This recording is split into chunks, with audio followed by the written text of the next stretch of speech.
You say you want a revolution. Well, you got one. Remember, the revolution will not be televised. I repeat, the revolution will not be televised.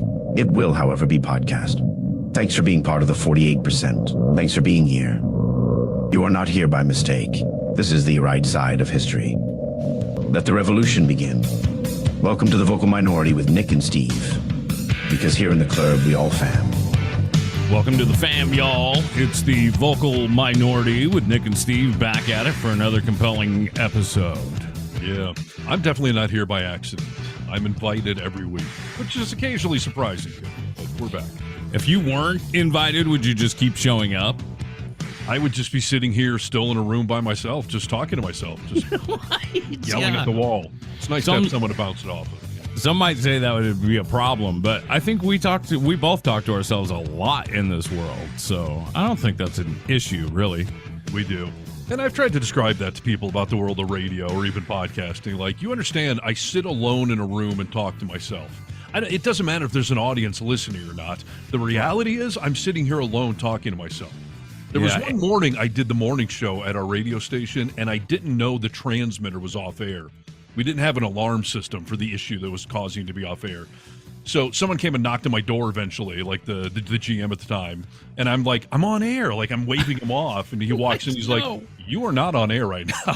I literally sat there for an hour and 45 minutes talking to myself in a room. Dude, I bet it was your best material, that no one heard. You were killing it. I was. Sure. They got obscene a couple of times, though, so it might have been for everyone's advantage. Yeah, for the best. Well, welcome to this podcast where we are broadcasting the Vocal Minority with Nick and Steve. You can find our webpage. We have one of those, thevocalminority.net. Yeah. Social medias, the fun. TikTok, Reddit, YouTube.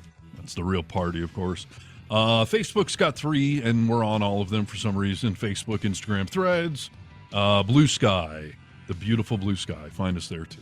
Yeah, I feel like people have been letting, myself included, I'm not trying to call anyone out, but like we need to stay on this whole Blue Sky thing. I've been noticing a lot of people referring to X as of late, which we are not on by choice. We didn't get kicked off, but we need to keep pumping up this Blue Sky thing. Yeah, for sure. I've been noticing a lot of news outlets sharing people's, I don't know what they're called on there, but they're Blue Sky posts. Because it always for years was somebody said this on Twitter and they post the Twitter thing. But now I'm seeing more and more of them posting their Blue Sky tweets. Oh, good. Yeah, that's great, dude, because I haven't been seeing a lot of that lately. So, that's good. Yep. Find us there. We have a phone line, too. And someday we'll play some comments from it. You can dial those digits, 844-48-VOCAL. Use your telephone as a microphone. We're still busy. I mean, what is Trump? Just a little more than a month in, and the news cycle is forever changed as far as I'm concerned. I mean, at least for the next 4 years. This is what he is good at.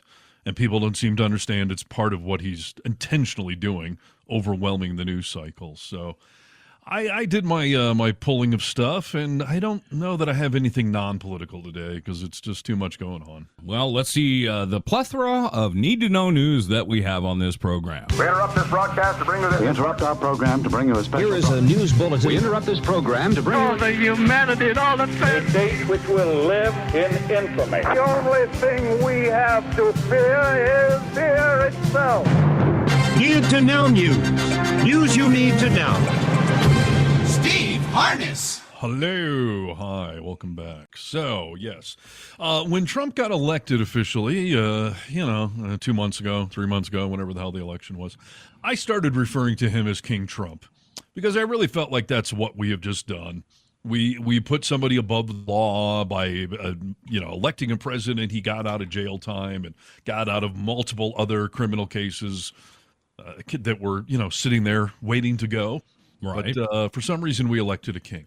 What was your initial response when I called him King Trump for the first time? That seems like years ago to me, and I truly don't remember. I'm sure that I probably said, no, don't say that. Don't say I'm sure I probably said something to the effect. That is what you said. You did not want me calling him King Trump. It just more so because it just made your stomach churn, and this is America, literally a country founded on the principle that we're not going to have a goddamn king. That's what the founding fathers set out, that And George Washington had the option to stay on for more terms. He even said, no, we're not going to have frickin' kings in this country. That's right. Well, we have a king in this country. Now the king is owning it. As I've been calling him King Trump, it was supposed to be mildly insulting to him and to his followers that you made the guy a king above the law. This is very un-American. And I felt that calling him King Trump would kind of keep driving that point home.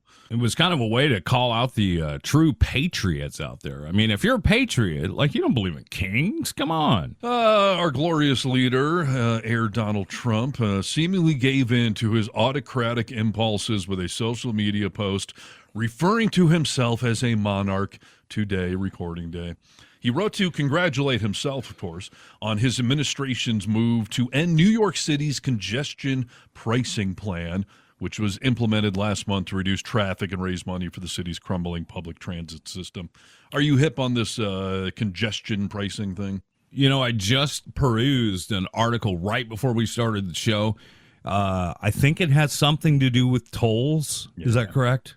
Yeah, I mean, it's an understandable problem. You know, New York City, tons of traffic, congestion. So they're basically during peak times of the day, with tolls mainly, are making it more expensive. They're trying to encourage you to carpool or take public transit or whatever it is. So, but a lot of conservatives don't like this. So Trump tweeted, whatever you want to call it today. He said, congestion pricing is dead. Manhattan and all of New York is saved. He signed it. Long live the king.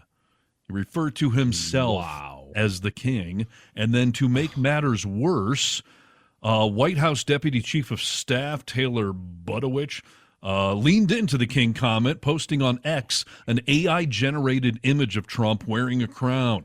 The then official White House Twitter account posted the same fake Time magazine cover with Trump wearing a crown with the headline, "Long Live the King." This is a sad day for democracy, dude. I mean, in that way, this is nothing to joke about. The White House reposting the picture of it, I don't think that's a joke. It's a little ironic they did a fake Time cover because Trump just got all pissed off that Time put Musk on the cover, and when he was asked about it, he was like, "Is that thing still around? I thought that thing failed." So, right. But so Trump himself referred to him as the king, and then the White House and one of his top staffers doubled down on it. And again, so many MAGA people try to claim to be such lovers of the Constitution. Trump, hugging the flag and molesting it, and big fans of the Second Amendment, but. To openly embrace this, that he is the king, like I said, completely goes against the entire founding principles of this country. And you just watch, MAGA will now keep going with this. They will embrace it, that we have a king, even though it's completely un-American. When they're called out on it, I already know the response. They're going to say, he's just saying it to get the liberals riled all up, and that's exactly what he's done. You have read no history of Germany in the 30s. I mean, you have read no history about how this happens. This is the same playbook that's happened many times before, and you're ignoring it, saying like he's just kidding. Stop making excuses for that asshole. It's how democracy dies. It's how dictators arise from a former non-dictatorship or autocracy. And like I said, it's just a bad sign. And I do bet Trump probably will try to embrace it in the MAGAs in an attempt to stick it to us, the libs. But Trump will embrace it because, of course, he does want to be king. I mean, he's a narcissist, so anything that feeds his ego, he'll, of course, run with. I'm Donald Trump, and I approve this message. And I'm sure you do, because he does want to be a king. He does want to put his stamp on this world. He's already rewriting the map. He's already trying to claim other countries. He has heard us calling himself King Trump, and I think he realized, it gave him some safety of if the libs are trying to stick it to me by calling that, I'll just embrace the fact that I'm a king. And the fact that he's the one that started this today, referring to himself as the king, it's truly fucking disturbing. And I will just again remind the MAGA types that eventually one of these days, I'm assuming in 3 years and 11 months, a Democrat will be the next president. And are you going to be okay with them being a king And do you realize you've given yourself no moral high ground to stand on when the next president does act like a king, when he pardons his son or whatever it is that you're all pissed off about? We have made the presidency a king. Nice job. Hard to take that back. 100%, dude. They don't take stuff back. I mean, ever.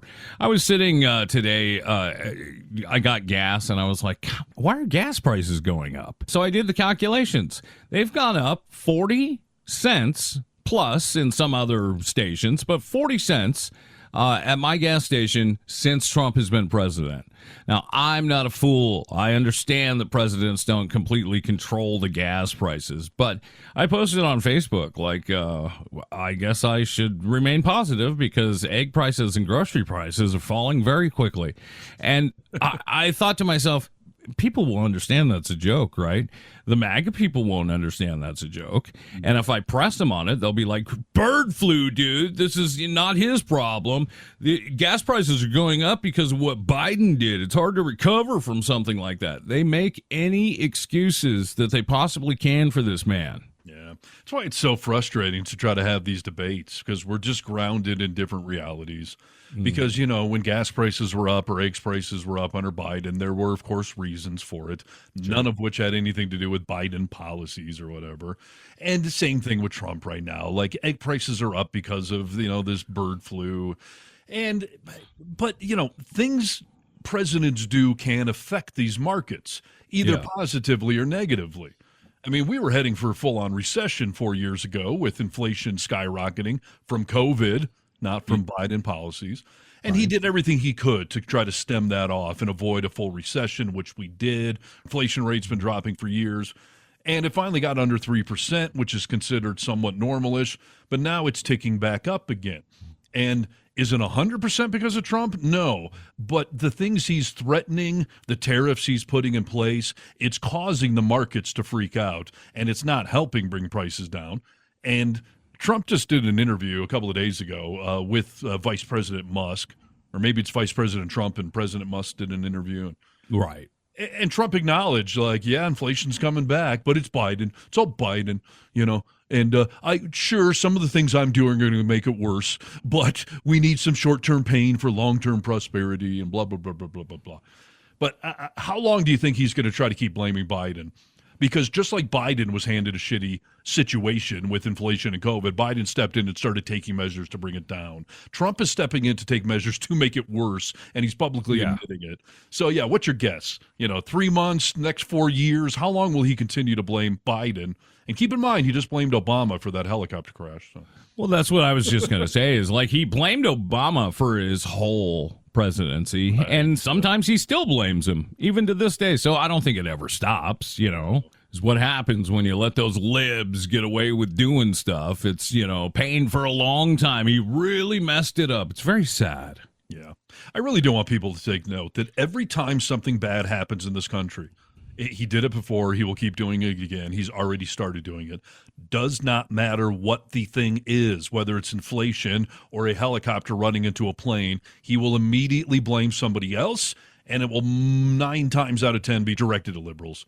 Whether it's Biden specifically or liberal DEI policies, nothing will be his fault, which is the hallmark of a terrible freaking boss. The buck's supposed to stop with the president.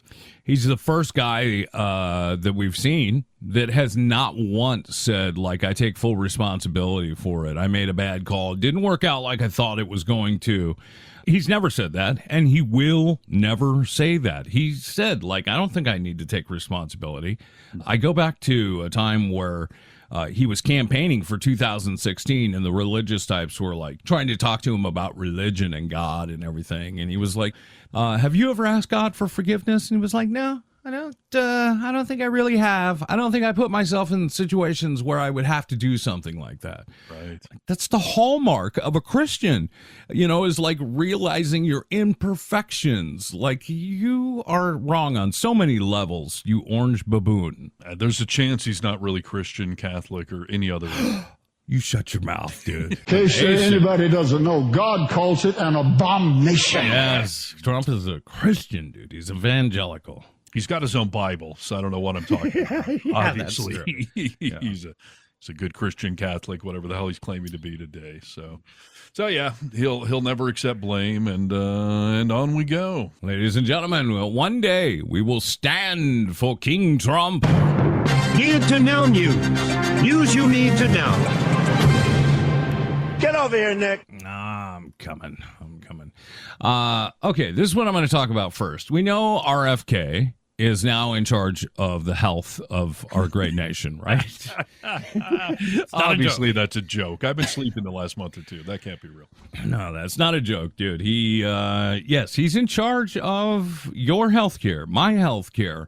I read an article. This has been in the news, but RFK is going after widely used antidepressants, claiming they could be a threat to Americans. I don't even know where to start with that, dude. First of all, if you've ever taken antidepressants, even on the label, if you read it, it says, like, this is something you shouldn't stop right away. Like, you should taper this down. Yeah. He wants to take away antidepressants from this entire country, dude. Can you imagine the tragedy that this would create? I can, yes. He is trying to claim that it's more addictive than heroin or harder to come off of, and obviously that's not based on any scientific data whatsoever. Listen, I've acknowledged on the show before that about a year ago I started taking antidepressants for the first time in my life. I had always resisted the notion. I always thought I could power through things, and a lot of the times I did. You know, I do subscribe to the philosophy that you should not be taking antidepressants for short-term situational things. Like, you know, your dog dies, so you become depressed. You don't take antidepressants to get out of that depression. But if you have a chronic or a long-term thing, yeah, you should be, or at least should consider it. And I've changed my tune wildly. Like, I really felt the change in my brain chemistry. Not in a, like, I'm some zombie creature or something. Just something was a little out of balance up there and was causing everything to tilt towards the dark. And yeah, starting these antidepressants and continuing my therapy and exercise and diet and all that stuff, it's done miraculous things. And I've seen it in multiple people in my world. So I'm a believer in them when done correctly. And I've never seen somebody have a hard time getting off of them. I won't be on them permanently. Oh, you don't think you will be? I don't think so. I mean, that's never why I started it. Right. So, you know, I mean, I'm not stopping like anytime real soon, but forever? Sure. I don't think so, but, you know. You know what? And if someone's going to choose to stay on them forever, like, some people are getting over trauma and may need it. I'm not a doctor, obviously, but I'm telling you that, you know, people use them for different reasons, one of which is some sort of chemical imbalance in your head. And these drugs help with that kind of stuff, and that person would be on them forever, and that's okay. Right. It's not being abused. It's not a problem like RFK is claiming.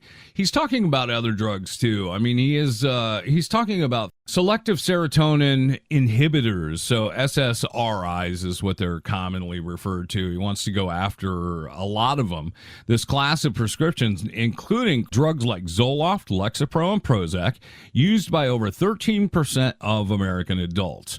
While they can carry side effects, it's not common for some patients. SSRIs are widely prescribed and have significantly decreased the prevalence of suicide, according to a study out of UCLA. Well, he wants to look at all these and is talking about farms where you would go and you would practice meditation. You know, you would practice some more holistic things that didn't involve taking prescription drugs. And I think a lot of people have a mix of those two things. Sometimes meditation ain't cutting it, RFK. You're a great example for a guy who did heroin for his entire college career and say that's what got you through it. Like, sometimes people need stuff. And if I'm talking Zoloft or heroin, I think Zoloft's probably one to stick around. Yes. And Nick is talking to RFK right now, not me, when he says Yes. you're a good example of someone who's on heroin for most of their life. Thank you. Yeah, I should have made that distinction. But no, I mean, I just mentioned that you really should be doing all these stuff in conjunction with other things, with exercise and therapy and, you know, meditation, whatever. Yeah. And yeah, of course, some people can get away with just doing one of these things. Maybe some need a plethora. Maybe some it's short term, some it's long term. But to eliminate options for people is always a terrible idea. If they want to increase funding into yoga and meditation practices, that's great, but you don't want to take other options off. It's like saying, well, airbags save lives in cars, so do we still need seatbelts? That's a great way to put it. And let's not forget, RFK, you are no doctor. I don't know why you would. At least Ben Carson was a doctor, dude. You know, like, you're not a doctor. To make a decision like that for everybody in this country is absolutely nuts. Well, he's got Dr. Oz on his side, though. He's a doctor, so. And Dr. Phil, I think, hangs with those guys. So, and I'm sure they all drink Dr. Pepper. So there's a lot of doctors that are surrounding this completely unqualified quack who has admitted that half of his brain's been eaten by a worm. Right. He continues to eat roadkill. Yeah, he's a guy we should be trusting. Let me tell you this. We all know what we just talked about. If you're not an idiot, you know that we're both right. I mean, this is absolutely ridiculous. This would be terrible for the citizens of our country. Let's have a little comic relief with it. Have you ever heard of a lady called Francesca Florentini? I don't believe so, but I think I'm about to. Francesca Florentini, American journalist, progressive political activist, and comedian, was on Piers Morgan Live. He asked her a question and she answered. He comes from a good place of wanting to make America a healthier place. What's wrong with that? No, I don't think there's anything wrong with it. I think he is the picture of health himself. I mean, he's a roided up 70-year-old who doesn't believe in germ theory and eats roadkill. I think that is perfect. He sounds like he's speaking into a fan half the time, and he doesn't believe in vaccines. He wants to replace healthcare in this country with Ozempic, and he also wants to limit access to antidepressants and psychiatric meds for all Americans and replace it with things like meditation. If we think we have a mental health care crisis in this country now, just you wait until RFK Jr. is finished with this country. If you think there is some sort of drug epidemic, people are going to be buying Adderall on the black market in insane amount. He also thinks that Jewish people and Chinese people can't get COVID. That was a fun one. You should tell that to my uncle. Oh, wait, he's dead. Also, 83 Samoans also dead from the anti-vax work that he did in American Samoa. Just as there's a measles outbreak in Texas right now because of the kind of lies about vaccines that he has spilled. But honestly, Piers, other than that, truly a picture of health. Well, when you put it like that, it sounds kind of absurd. Yeah, I mean, and that's all true things. Like, she wasn't lying about any of that stuff or even exaggerating it. So, yeah, why wouldn't he be in charge of your health and mine? And these are all things that he has acknowledged and admitted. It's not like we've made up some wild conspiracy theories about any of that stuff. And I hope everyone notices every single one of his cabinet picks has made their way through, no matter how crazy, unqualified, or anything else. Now, yeah, one or two of them, like Matt Gaetz, even realized they were in over their heads and pulled out, but they probably would have gotten through as well. So any of this, like, we're going to hold on for the guardrails, like, it's not working so far. And Matt Gaetz pulling out isn't impressive. His father should have been the one to do that.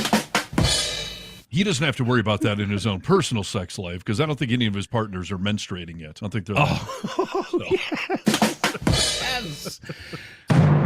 Need to know news. News you need to know. Hi, Stephen. This is Clem Fandango. Can you hear me? No. I've been taking prescriptions prescribed by RFK, and I've officially gone deaf. It's a common side effect. I should do more yoga. So you should, dude. Get a little meditation in before next week's show. Okay, some more need-to-know news. Now, all of this shenanigans with DOGE, the little doggy group that's being run by Elon Musk, trying to root out government waste. Now, I think we're all aware that, of course, there is some government waste. That does not mean you throw the baby out with the bathwater, right? You don't just shut down an entire department because you just think there's waste or have discovered some level of waste, right? Sure, we've seen government waste, dude. I mean, Donald Trump was elected. That's government waste right there. Yeah. Some waste that I wish we could flush, but we're going to have to wait a few years on that. But, you know, they're running around screaming about everything. The latest claim that there are, what they say, like tens of millions of people well over the age of 100 collecting Social Security. Like, it's already been debunked. There are select cases of people that have died that for a limited window have received things. There's also been two different initiatives in the last few years under Biden to recall millions of dollars that were handed out incorrectly, either through Social Security or other programs. But My point is the DOGE world and the Trump world, they are fighting over every little dollar they can get back. And anytime they can tout a price tag of millions, that we just saved millions of dollars off of this program, they seem quite happy with themselves. Oh, of course they do. I have audio of Trump talking about some of the old people if you want to hear it now. Sure, go ahead. Let's go into the real numbers. From 200 to 209 years old, 879 people. From 210 years old, I haven't met any of them.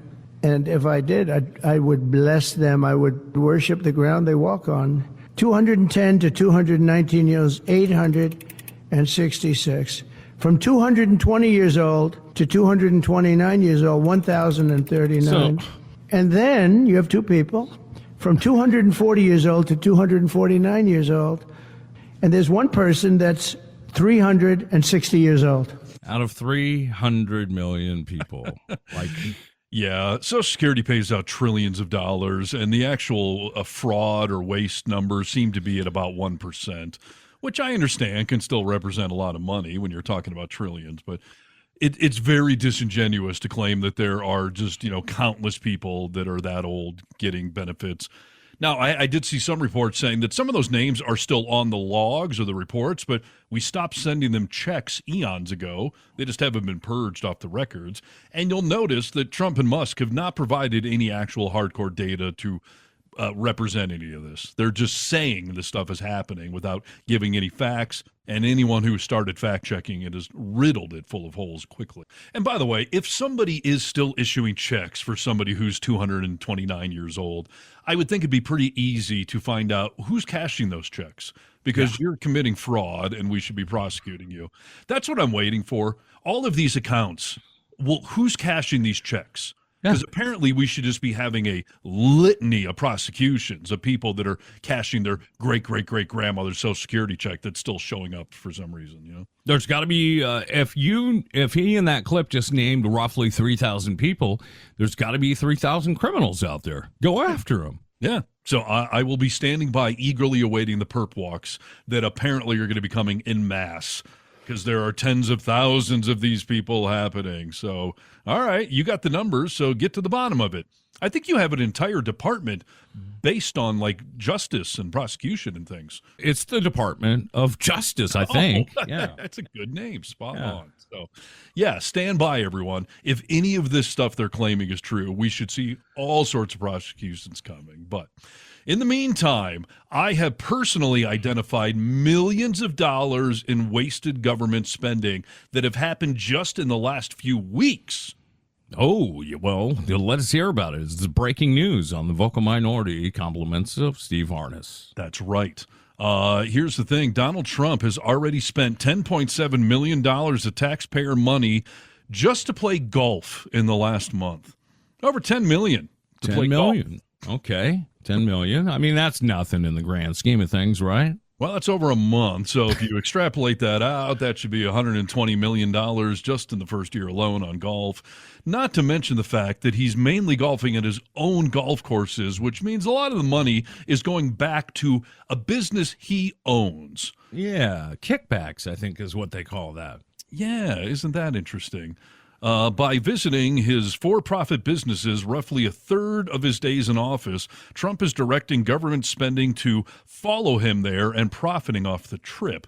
That is Jordan Libowitz, Citizens for Responsibility and Ethics, a little committee there. We saw with the first term that he was having people stay in his hotels and charging exorbitant fees, way beyond what he charged civilians. So he's doing that same kind of shit? Is that what you're saying? Yeah, I mean, clearly. And the MAGA types, again, do not care. If Obama owned his own hotel and golf course and was funneling taxpayer money, Social Security I mean, they would obviously just be shitting their pants. But well, what you're forgetting, though, Steve, is he's not taking a salary. Yeah, right. I mean, I love when people say that. He's not taking his, $200-something thousand a year salary for being president. Meanwhile, he's funneling millions of dollars into his personal businesses. His children walked away with a check for $2 billion from the Saudis last time that no MAGA seems to care about. They care that Hunter Biden got a six-figure job, maybe theoretically because of his last name, but They don't care about the billions that Ivanka and Jared took. But so Trump's been in office roughly a month, approximately 10.7 million of taxpayer money going to him playing golf. And how does this break down? And by the way, this is not being brought to the attention, apparently, of the Department of Government Efficiency, the DOGE, the waste and fraud and abuse hunters.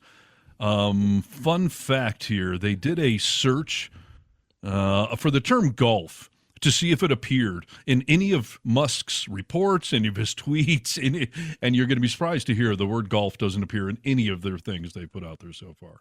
Are you kidding me, dude? I'm not. That's the kind of shit you're like, why even try and get away with that? Like, we see him on the golf course all the time. He talks about being on the golf course all the time. Right.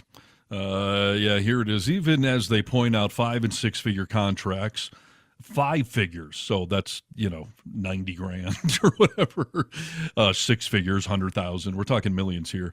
They have ignored each of Trump's 7-figure golf trips to date. A search of posts by DOGE on Musk's social media website, once known as Twitter, found 0 mentions of the word golf.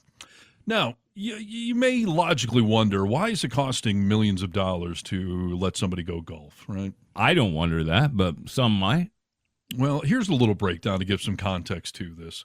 It's when the president goes out to golf, it's not just the green fees that they got to cover. So the $10.7 million tally is based on a 2019 report by the Government Accountability Office, breaking down the cost of Trump's first trips to Mar-a-Lago, his Palm Beach, Florida country club, during his first term. The GAO calculated a total cost of $3.3 million for each trip. About 1/3 of that was the flight cost of Air Force One for the round trip, with additional expenses for flying down other vehicles, including 2 presidential limousines for motorcade, and reimbursing the Coast Guard for stationing a gunship off the coast so that they could respond to any sort of, terrorist incident. Which you got to think, that would make a lot of sense if a foreign country knows he's golfing at Mar-a-Lago every Sunday, they may do a terrorist attack there. They may send in bombers or whatever. So, we got to station a frickin' battleship off this coast to make sure that the president is safe. And again, all of that stuff is based on the cost of a report in 2019, but they're based on 2017 dollars. So it's likely that all of this is actually higher with, expenses going up and cost of gas going up and all that stuff. So. Sure. So, just over $10 million in the first month alone so that Trump can spend every freaking weekend out there golfing. And how come no one is bringing that up? How come no one is bringing up the fact that you guys made such a big deal that he was the first sitting president to ever attend a Super Bowl? Do you have any idea how much that cost, dude? That was another multi-million dollars wasted in security and travel expense and everything else. Not to mention those tickets are like 10 grand a piece. Not to mention he left early, dude, because, he was, who knows, hated the performance, hated the booze he was receiving. Who knows why he did. But his team was getting their asses kicked, so he decided to sneak out. And listen, I don't want to claim that presidents should never be taking vacations, because obviously everyone deserves vacation, especially a high-stress job. Trump's been on the clock for a month and has been golfing every freaking weekend. I don't know almost anyone in my real life that can afford to or would take that much time to themselves for every freaking weekend they're out there golfing, except probably a few bad dads I know, which would describe Trump as well. So. Yeah. Well, you and I both loved golf. How many times have you been golfing in the last 30 days? 0. In the last year, I haven't golfed in the last year, but again, I'm not trying to say that they don't deserve some time, but golfing every freaking weekend when you've only been in office for a month and you had all of these day one initiatives in the first 100 days and out there golfing every weekend, blowing over $10 million so far of taxpayer dollars, while simultaneously trying to cut foreign aid, the Department of Education, the food stamp program, all of these things he's cutting to find any amount of waste. But no one's mentioning golfing every effing weekend. No, because, facts don't matter, dude. Somebody posted on Facebook today, a guy I know was talking about all the money that DOGE, he's a liberal, but he was like, everyone's all excited about the money that DOGE is saving. But if you really look into it, like the numbers that they're saving isn't that great. And some guy was like, why can't you just applaud good work? Like, they're finding corruption, they're saving money. Like, why can't you just applaud that? I was like, you don't even understand the budget. All you care about is that libs are pissed over this, and you love the fact that, you want to get on board with that. Ribbon it to the libs. Like, you don't even understand what's happening here. So shut up, dude. It's perfect for low information voters because they're getting off on him going around, just cutting funding everywhere and closing down departments because that sounds good. Because we've all heard about government waste forever. We've all wanted it to be, eliminated as much as possible. But again, that's a precision thing. You got to find the actual waste within these programs and eliminate the waste because the programs exist for valid reasons. But Trump's just taken a blowtorch instead of a precision laser. And we're in the fuck around phase. We will soon be in the find out phase. And, we're already seeing farmers getting screwed by some of these grants and programs getting cut. And I have talked to some people that work in schools or chambers of commerce where they're like, gee, we were approved for a grant this year to do this new program. Are we getting that money? We should assume we still are, but maybe we shouldn't hire someone yet. Like, it's causing chaos already. And again, we're 30 days in.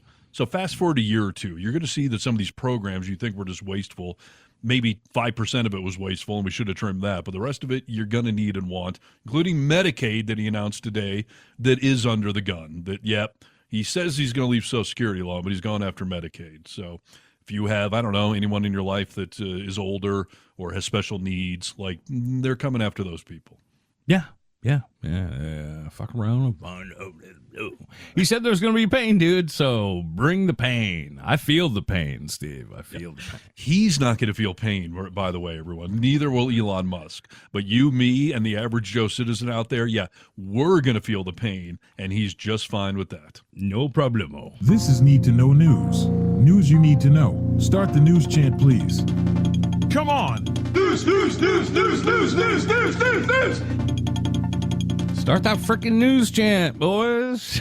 Get on it. I'm going to tell you, I got a few things to tell you, but I'm going to talk about this because we were talking about earlier in one of your news stories about something that was on the White House website. What was it? The King Trump thing. Okay. An AI cover of Time magazine heralding the long live the king. I'm stoned.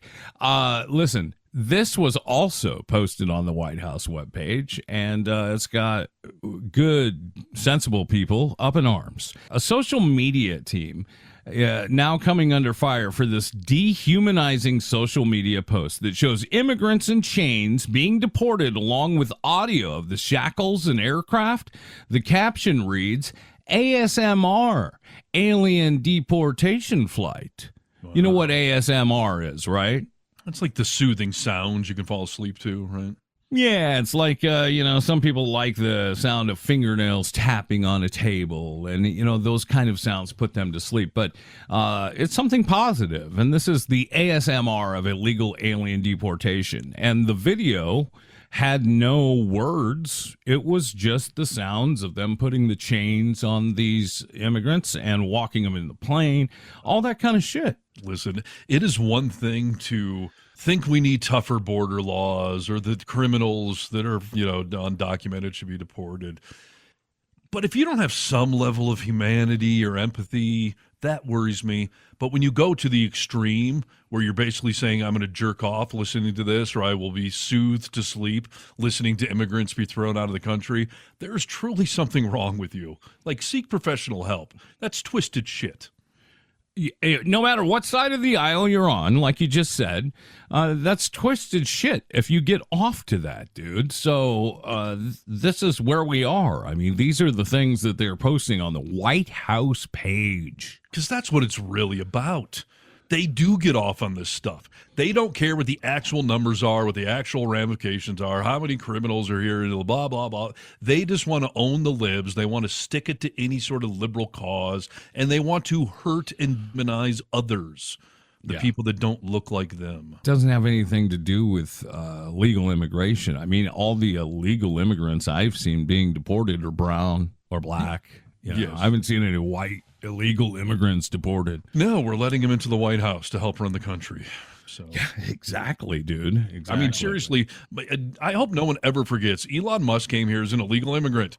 He was not documented. He didn't run across the border. He could afford a ticket to get here, but still, he started off as a quote unquote illegal immigrant. But we saw the value in him for some reason, probably because he was a white guy. So. Yeah, probably so. I will say one more thing here. I'm going to talk to you a little bit about the Associated Press and the organization that they are. They are now refusing to refer to the Gulf of Mexico as the Gulf of America, and Trump's not happy about it, right? But the Associated Press just refuses to go with what the law is and what is taking place. It's called the Gulf of America now. It's not called the Gulf of Mexico any longer. I have the right to do it, just like we have the right to do Mount McKinley, and nobody's even challenging that. Essentially, it's primarily the Associated Press, and I don't know what they're doing, but I just say that we're going to keep them out until such time as they agree that it's the Gulf of America. We're very proud of this country, and we want it to be the Gulf of America. Wow. There's so much wrong with that, dude. First of all, he's saying it's the law. It's you. not the law. I was just going to say the same thing. Like, it's not a law. We did not pass that as a law, so stop saying that kind of stuff. Yeah, it's not a law. That, again, is an example of him thinking he's a king by saying, I said it. It's beautiful. It's a law. Yes, he thinks it's the declaration, the fiat thing. Just the supreme leader deemed it to be so, and that really is a telling thing because I think he does think that an executive order makes it the law.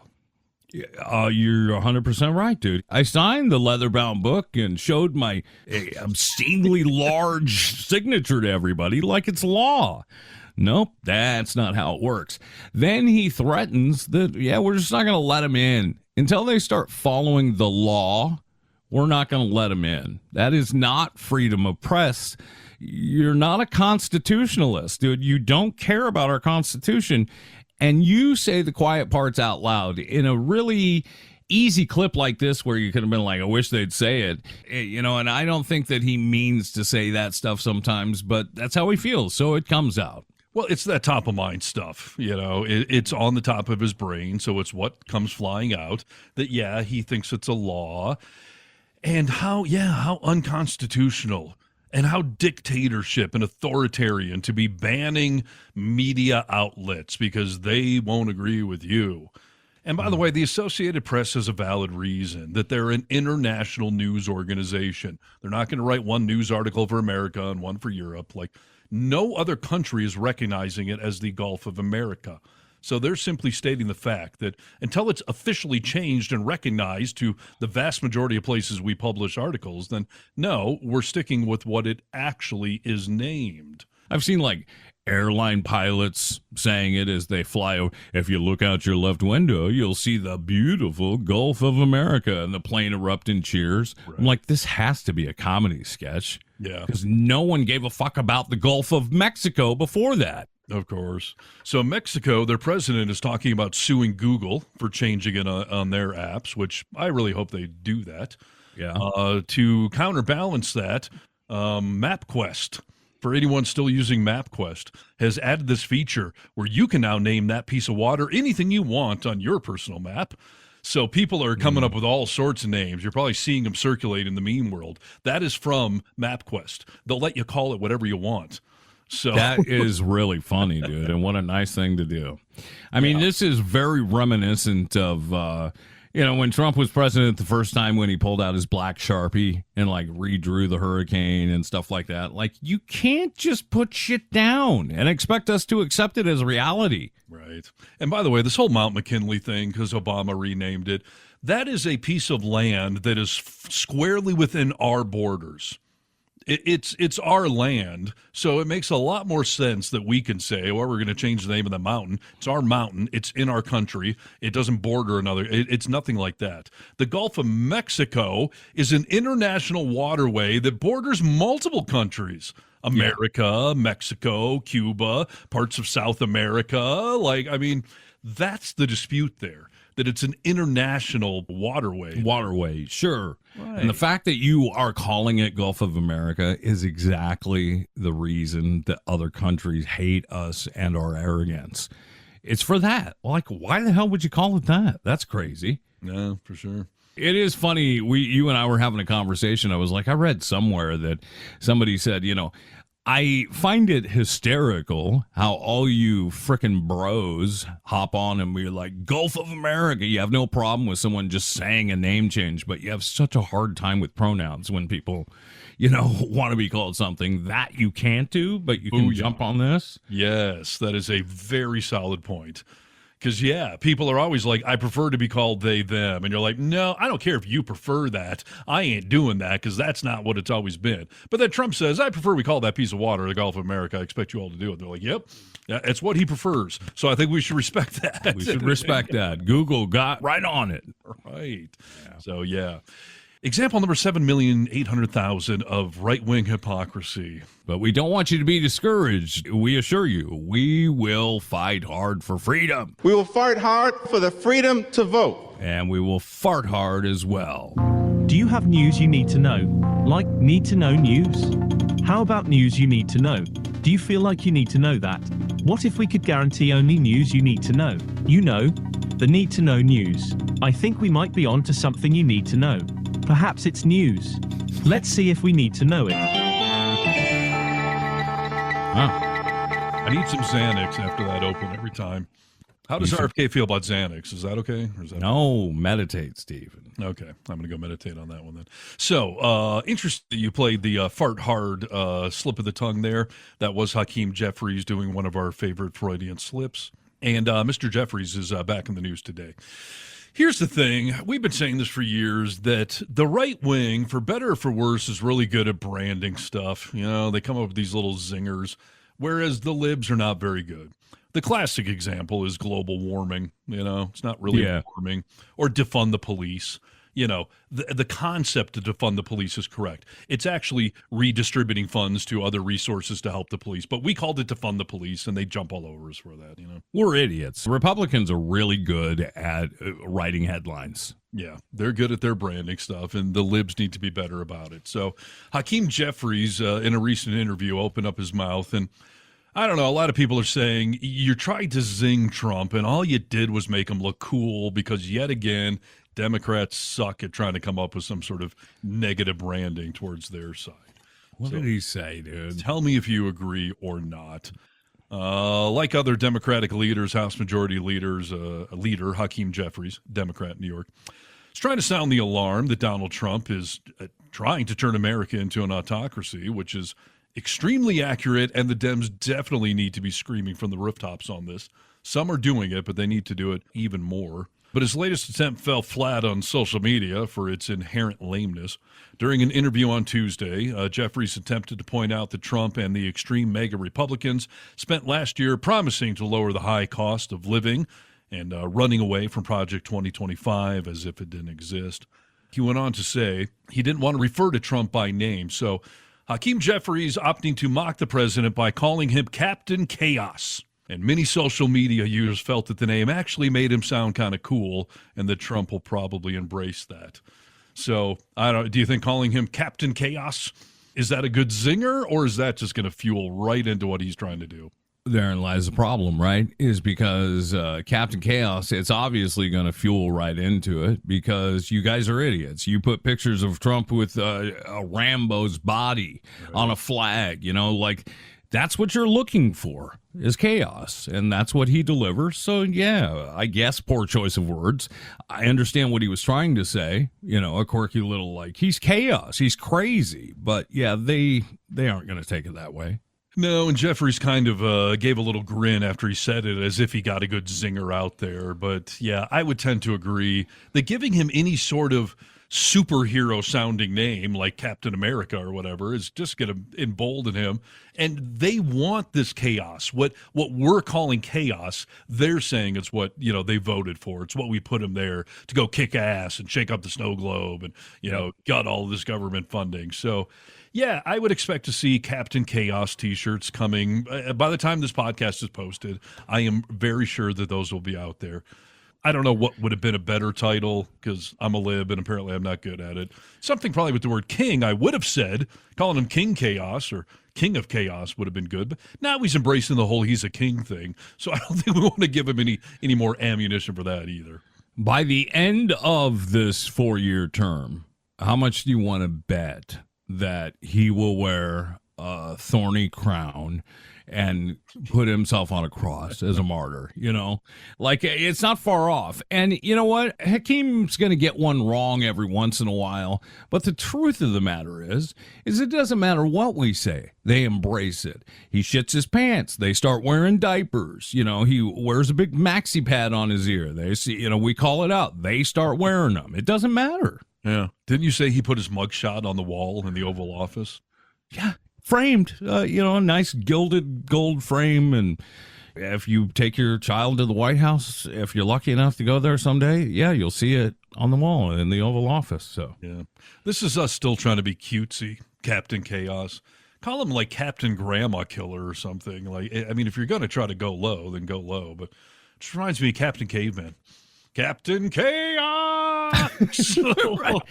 I think we just stick with Hitler, dude. I mean, that one seemed to work for us. It's the only one that they snap back and like, hey, don't call him that. Like, that's gross. That's dangerous. Yeah. And I'm sick of them telling us to stop calling him Hitler. My comeback to that is always stop doing things that are like Hitler and we'll stop calling him that. It's not us calling him Hitler. It's him doing Hitler-esque things that needs to stop. Yes, 100%. No reason, though. There's no reason over there, Steve. We know that. No. But, yeah, we need to have a little marketing brainstorming thing, which, again, goes back to this chorus company that keeps threatening us liberal podcasts with some sort of cohesive plan. Let's all get on the same page. Let's have some talking points. Let's find things that do sting them and drill it home. But they haven't done anything, and we're all still floundering, and we're coming up with things that make them sound cooler. So that is where I will admonish the left. We need to be better at branding, and we need to keep screaming from the rooftops because this is batshit crazy what's going on right now. And again, Elon Musk being the pseudo-president, could you fathom if Obama gave George Soros an office in the White House and gave him some unofficial exempt title where we can't even control him because it's not a real thing? No, there would be patriots on the lawn of the White House trying to get in there. We got to hang him. He wasn't elected. This is Need to Know News. News you need to know. Hello, Americans. This is Paul Harvey. Stand by for news.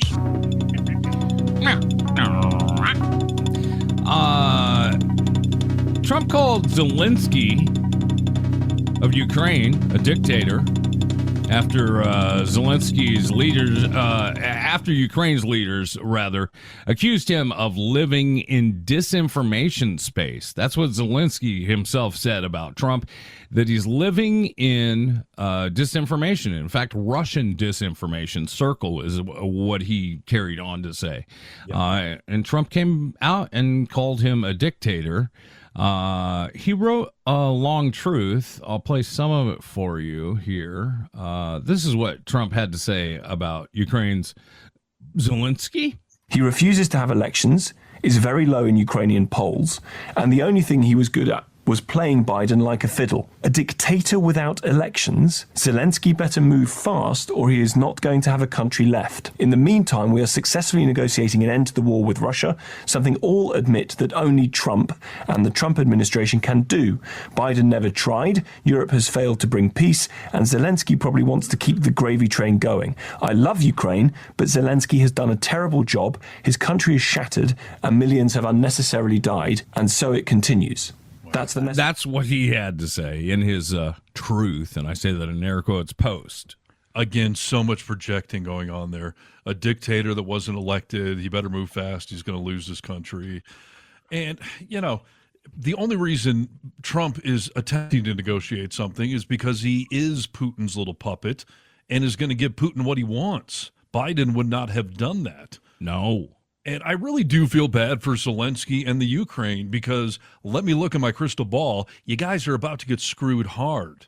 Trump is under this notion that there needs to be a meeting in the middle you know, I'm sorry, Ukraine, you're going to have to give up some territory or you're not going to be able to join NATO or whatever. Like, again, if Mexico invaded Texas, could you fathom anyone in MAGA land saying, well, let's give them Houston and maybe Austin? And like, they're already there. Texas used to belong to Mexico back in the day. So, yeah.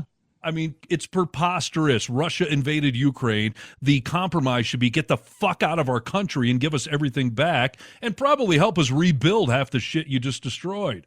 But Trump's trying to come up with some compromise as if Ukraine did anything. Could you imagine trying to compromise with a rape victim? Like, no. Oh, I'm sorry you got raped, but you should give up something here because you're involved in this too. You should give him a few pumps. You know, you should be okay with a few pumps. Like, you know, this is how Trump operates. Okay, obviously he's doing it here, saying like they're going to have to give up a little. No, they're not.